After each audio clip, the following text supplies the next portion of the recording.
Hemen gas monoatomikoa berrikusi egingo dugu, eta batez ere gure helburua izango da berriro ere partizio funtzioa aztertzea, eta egingo dugu beste ikuspuntu batetik.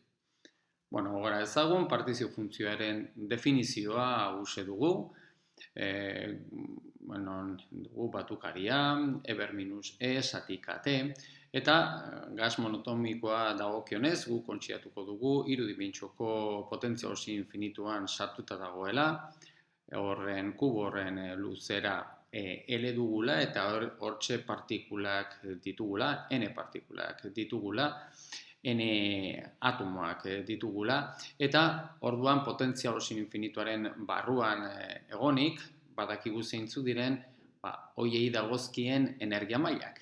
Energia mailak hiru zenbaki kuantiko dituzte, NX, NI eta NZ, hau ez da berria, hau ezaguna dugu, hau beste eran gas monoatomikoari dagokion partizio funtzioa aztertzeko ere erabili genuen, eta energien adierazpena hause dugu, H barra karratu, pi karratu, zati bi, M, L karratu, eta hementxe datoz zenbaki kuantikoak NX karratu, gehi NI karratu, gehi Z karratu. Eta hauek dira hemen kontutan hartu behar ditugun energiak, eta batukaria zenbaki kuantiko guztien gainean egin behar ditugu, non NX, NI eta NZ horiek doaz guzti horiek batetik infinitora. Eta batukari hause egin genuen era batean, baina hoitzen beste era batean egingo dugu hementxe agertzen zaigun batukari hori. Egingo duguna izango da, hementxe agertzen den zenbaki kuantikoen gainean batukari hori egin ordez, egingo duguna izango da energien gaineko batukaria egingo dugu. Orduan, hauetxi dira energia mailak, hortxe sortzen diren energia mailak, eta energia maila guzti horien gaineko batukaria kontutan hartuko dugu. Hori bai, sortzen diren energia mailak hauek izanik, E0, E1, E2 eta bar izanik, era diferente daude zenbaki kuantiko horiek kombinatzerako orduan energia maila bat lortzeko. Eta hori dela eta orduan energia maila bakoitzari orduan endakapenat bat dagokio. Esate baterako, oinarrizko mailak ez du endakapenik. Zenbaki kuantiko guztiak dira NX, NI eta NZ dira bat dutenak. Baina bestaldetik, lehenengo egoerak itzikatua, hau da, bat hori lortzeko, era diferenteak sortu dezakegu. Esate baterako, izan dezakegu NX bat, eta NI eta NZ bi, edo hauek zenbaki hauek trukatuz. Beraz, hementxe bai endakapena, bigarren mailari dagokion endakapena 3 izango litzateke. Beraz, kasu honetan energia maila guztien gaineko batukaria aztertzerako orduan, energia maila bakoitzari dagokion endakapena kontutan hartu behar dugu. Orduan, hau da egin beharko genuken batukaria. Baina batukaria hause egitea oso zaila da. Batukaria korrokorean zaila da, eta gero hortaz gain kontutan hartu behar dugu, eta aztertu behar dugu zein da maila bakoitzari dagokion endakapena. Eta hause banan-banan egitea, ez da gauza erraza. Orduan, hementxe beste hurbilketa bat erabiliko dugu. Gertatzen dana, hementxe hemetik sortzen diren energia mailak, edozein gas monoatomiko makroskopiko bat izan da, oda hartzen baduzu edozein luzera bat ezatu bateratuko, eta atomoaren edozein masa bat hartuta ere, katerekin, kate temperatura arrunta bat izan da, beraz, nahiko txikia izan daiteke ere, konparatzen badugu hementxe mailen artean agertzen den aldea katerekin, gertatzen den zenbaki hori da oso txikia dugu. Hau da, agian 6 edo 7 magnitu ordeneko aldea egon daiteke delta E katerekin alderatuta, bai da temperatura arruntetan, zer esanik ez, eta temperatura oso bajuetan ere, hori bai temperatura zerotik oso hurbil joaten bagara, orduan bai aldeak berekoak, magnitu orde berekoak izan daitezke, baina bestela edozein temperatura batean, temperatura desente bat, temperatura normal batean izan da, orduan hurbilketa hori baliagarria da, hau da, mailen arteko aldea katerekin alderatuta oso txikia dugula. Orduan zeingo dugu, hementxe dagoen batukaria edo maila horiek ia bata bestearen jarraituan daudela, orduan energia aldagai jarraitu bezala hartuko dugula. Hori da egingo dugun hurbilketa. Eta hementxe agertzen den batukaria integral batekin ordezkatuko dugu. Beraz, batukario hause egin ordez integral bat egingo dugu. Eta hementxe agertzen den GE, beraz, erekiko daukagun, energiarekiko daukagun endakapena bide diferentziale, ze izango da? E eta E gehi diferentzialen tartean dauden egoeren kopurua izango litzateke, hau, endakapenen funtzioa egiten duen. Beraz, gure helburua izango da berriro partizio funtzioa kalkulatzea eta horretarako egin behar izango dugu hementxe dagoertzen den integrala. Eta lehenengo eta behin aztertu beharko duguna izango da hementxe nola kalkulatu zein den honek duen adierazpena. Ze gero, energia guztien gaineko batukaria zerotek hasita, infinitaraino batukaria integrala egin beharko dugu. Beraz, gure hurrengo erronka izango da GE hori kalkulatzea, erekiko dagoen endakapena hori aztertzea. Eta nola egingo dugu hori? Ondoren aztertuko dugu nola egingo dugu. Beraz, hauxe dugu, aztertu dugun, esan dugun bezala, agertzen diren energia mailak. Eta energia mailak daukaten hiru zenbaki kuantiko horiek. Beraz, hiru zenbakiko kuantiko posibleak diren, ze egoeren kopuru hori adierazteko, egingo duguna izango da, hementxe hiru ardatzetan jarriko ditugu hiru zenbaki kuantiko horiek. X ardatzen jarriko dugu NI-xa, Y ardatzen jarriko dugu INI, eta Z ardatzen jarriko dugu NZ. Eta posibleak diren zenbaki kuantikoak, hementxe agertzen diren multzo hause adierazi nahiko luke. Kontuan izan, batetik besterako aldea batekoa dala, hementxe agertzen dira, posibleak diren zenbaki kuantikoen multzoa. Eta partikula bakoitza, puntu bakoitzari energia bat dagokio. Gure lehenengo helburua edo lehenengo galdera ondorengoa izango da. Energia jakin bat eman da, zenbat egoera dute energia baino txikiago duen energia. Zenbat egoera daude energia baino txikiagorekin. Hori da aztertuko duguna. Eta hori beraz horretako definituko dugu GE funtzioa. Eta GE funtzioa da energi baterako dauden egoerak energi hori baino txikiago dutenerekin. Horretarako energia hause eman da, horrek markatzen du halako hementxe agertzen den zenbaki kuantiko batzuk. Eta hause beste era batean jarrita, izango litzateke NI sakarratu, gehi NI karratu, gehi NZ karratu, hementxe agertzen konstantek beste aldera eramaten baditugu, 2mL karratu, E zati H barra karratu, pi karratu. Beraz, adierazpen hause betetzen duten zenbaki kuantikoak, energia hori energia izango dute. Baina hause, ikusten duzuenez, hementxe adierazten duten funtzio hau da esfera baten funtzioa.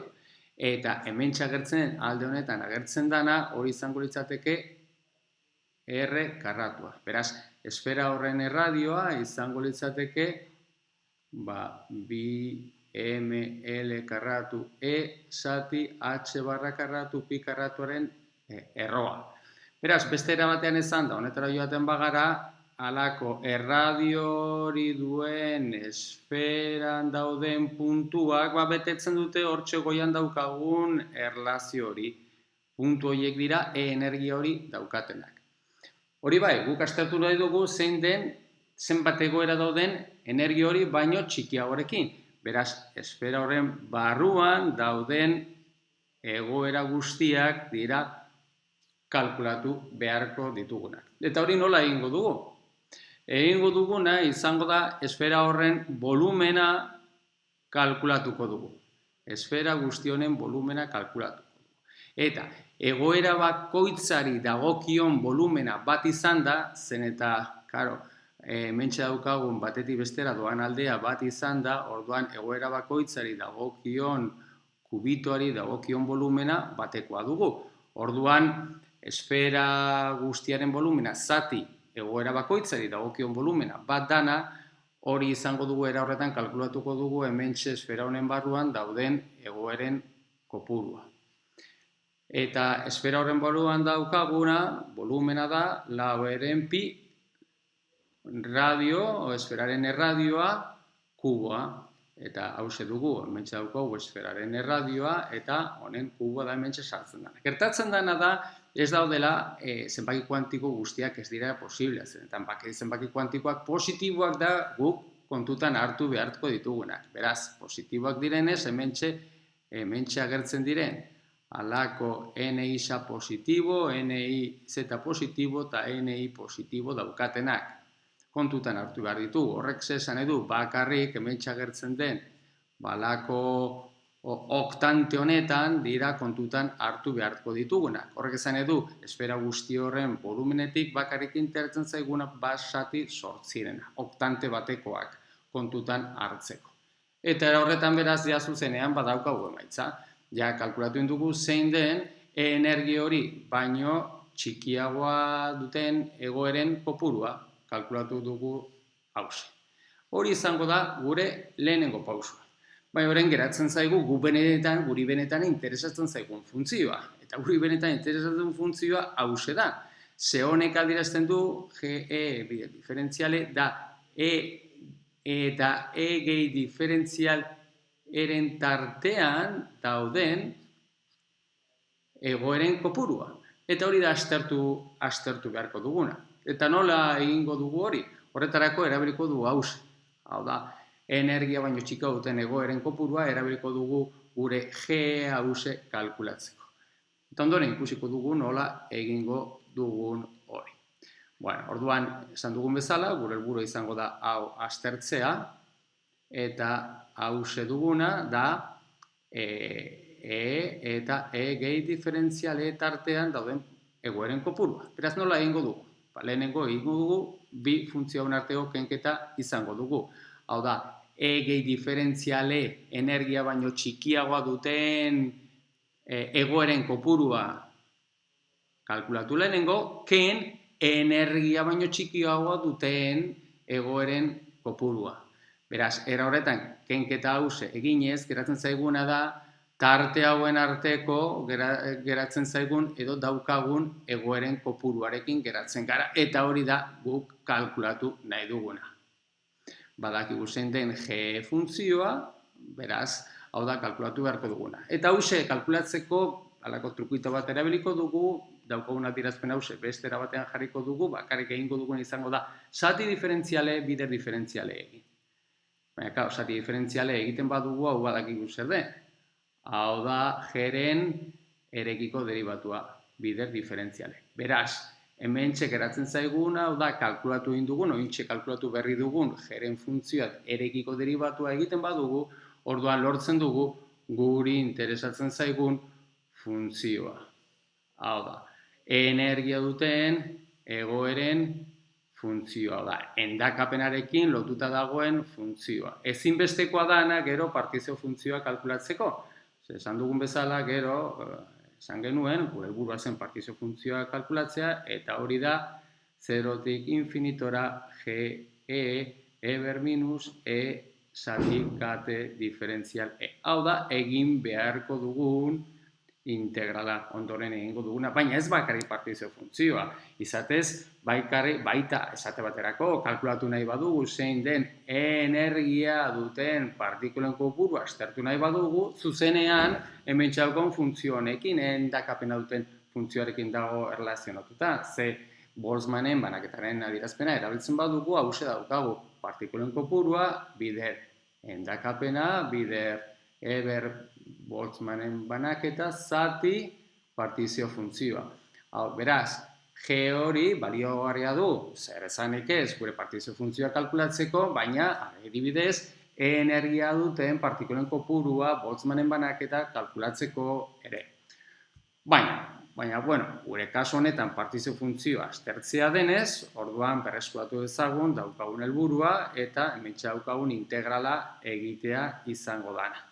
Orduan hementxe ordezkatzen badugu, zein den ointxe berri kalkulatu berri dugun G funtzioa, bider esponentziala, hau dugu berez G funtzioa, esponentziala, eta hau da egin beharreko integrala. Integral hau egiteko, erabiltzeko hementxe daukagun aldagai aldaketa, x karratu deituko dugu epsilon zati kt, eta erraz ikusiko duzu, hementxe sartzen baduzu aldagai aldaketa hemen sartuta, geratzen zaizuen integrala, hause da, eta hause erraza dugu, ze hau badakigu, hau begiratzen dut hauletan begiratzen badugu, geratzen den integral hause dugu, erropi zati lau. Eta zuzenean sartzen badugu, orduan geratzen zaigun zeta partizio funtzioaren adierazpena hau dugu. Eta ikusten duzuenez, berreskuratu dugu beste era batean kalkulatutako gas monoatomikoari dagokion edo gas ideali dagokion partizio funtzioa. Azken finean, funtzio sortzailea dana beste edozein funtzio termodinamikoak sortzeko horregatik da horren importantea. Baina, egin duguna izan da, gure helburua izan da, ez bakarrik hori, baizik eta egin duguna da, gure zenbaki kuantikoetatik aldatu egin dugu eta energien funtzioan adierazi egin dugu Boltzmannen banaketa, horregatik hori da interesantea, beste ikuspuntu batetik garatu egin dugu partizio funtzioaren garapena, eta horretarako ezinbestekoa izan da kalkulatzea zenbat partikula dauden, zenbat egoera dauden eta gehi diferentziale energien tartean, hau da, energiarekin lotutako endakapena aztertu behar izango dugu. Horri berrazko duguna beste gauza batzuetarako ere, lehen esan duguna esate baterako Boltzmannen energiarekin lotutako Boltzmannen banaketan ere bere eragina izango du.